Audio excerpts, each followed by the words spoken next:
अगर सही हो तो राज साफ हो जाएगा। अगर एक खास मात्रा में तीर्थंकरत्व की कोई सीमा निश्चित हो गई तो उतने ही लोग तीर्थंकर हो सकते हैं और मात्रा चुक जाएगी। अगर एक खास मात्रा है जल की तो कुछ ही लोग तृप्त हो सकते हैं पानी से, बाकी के लोग प्यासे रह जाएंगे।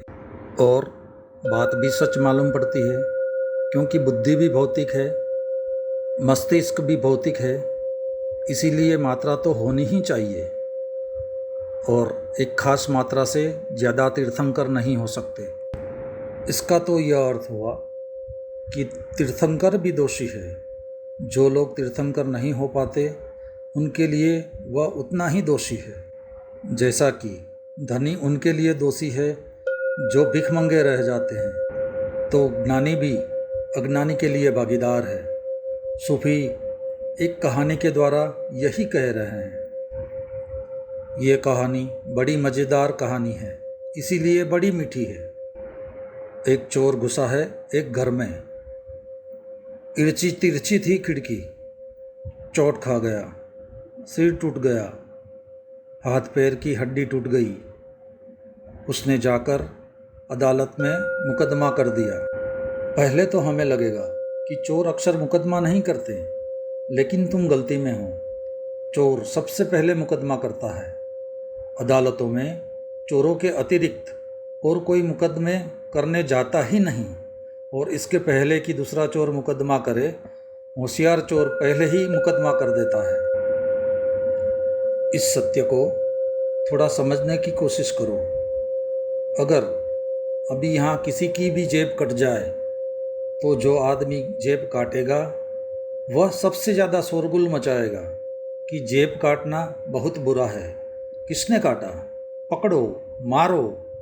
यह ज़रूरी है अगर वह बुद्धिमान है। यदि वह बुद्धू है तो वह छिपने की कोशिश करेगा और छिपने में पकड़ा जाएगा।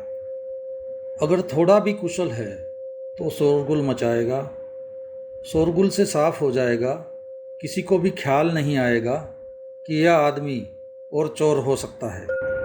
बर्ट्रैंड रसल ने कहा है कि जब भी कोई शोरगुल मचाए चोरी के खिलाफ तो पहले उसे पकड़ लेना चाहिए।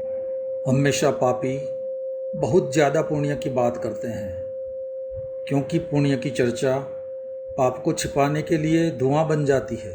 असाधु साधुता के गुणगान गाते हैं। व्यभिचारी ब्रह्मचर्य की परत खड़ी करते हैं चर्चा में, ताकि व्यभिचार छिप जाए। असल में जिसे भी छिपाना हो उससे विपरीत की बातचीत करनी चाहिए।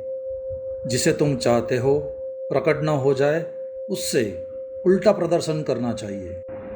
चोर अदालत जाते हैं और हमेशा छोटे चोरों को पकड़ा देते हैं। बड़े चोर बाहर रह जाते हैं, छोटे पापी ही पकड़े जाते हैं, क्योंकि कानून का जाल बड़े पापियों को पकड़ नहीं पाता। क्योंकि बड़े पापी तो कानून का जाल बनाते हैं तो जाल की डोर उनके हाथ में है। फिर छोटे पापी फंस जाते हैं, क्योंकि जाल मजबूत और छोटे पापी कमज़ोर। बड़े पापी मजबूत और जाल तोड़कर बाहर आ जाते हैं। तुम अगर नदी में मछलियों को पकड़ने के लिए जाल डालोगे तो तुम उस मछली को कभी ना पकड़ पाओगे जो तुम्हारे जाल से ज़्यादा मजबूत हो। वह तोड़कर बाहर निकल जाएगी। सिर्फ और सिर्फ कमज़ोर मछलियाँ ही पकड़ में आएगी जो जाल को न तोड़ सके। तो छोटे चोर अदालतों में फंस जाते हैं, कारागृहों में सड़ते हैं, और बड़े चोर, इनका इतिहास लिखा जाता है। H.G. वेल्स ने कहा है कि अगर तुम एकाध हत्या करो तो मुश्किल में पड़ोगे, पर अगर तुम लाखों हत्याएं करो तो इतिहास तुम्हारे गुणगान करेगा। इस जगत में सिर्फ छोटा फंसता है, बड़ा बच जाता है। चोर तो अदालत में पहुंच गया, होशियार आदमी था। इसके पहले कि कोई सवाल उठाए कि तू चोरी करने क्यों गया, उसने सवाल उठा दिया कि यह आदमी शैतान है।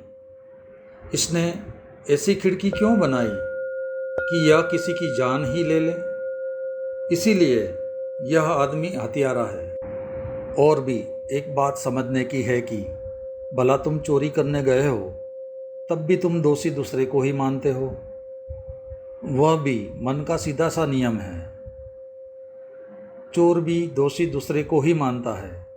दोष हम सदा ही दूसरे पर रखते हैं। यह ख्याल ही नहीं रखते कि मैं दोषी हो सकता हूँ। दिए के तले हमेशा ही अंधेरा रहता है।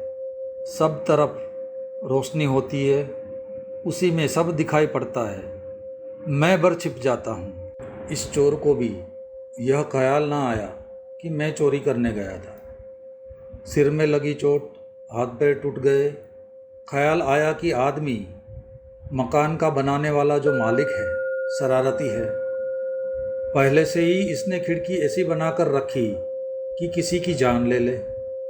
फिर उसने अपने को समझाया होगा कि अभी मैंने कोई चोरी तो की ही नहीं थी, सिर्फ घुस ही रहा था।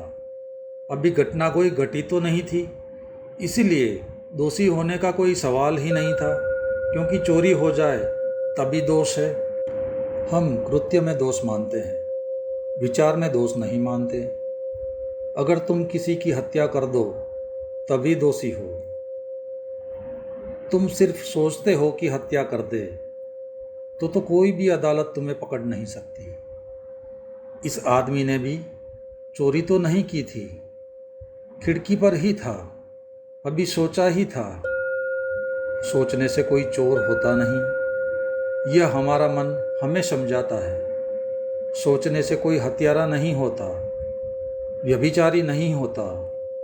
जो पाप दुनिया में कोई भी आदमी कर सकता है वह तुम करते हो, लेकिन मन में।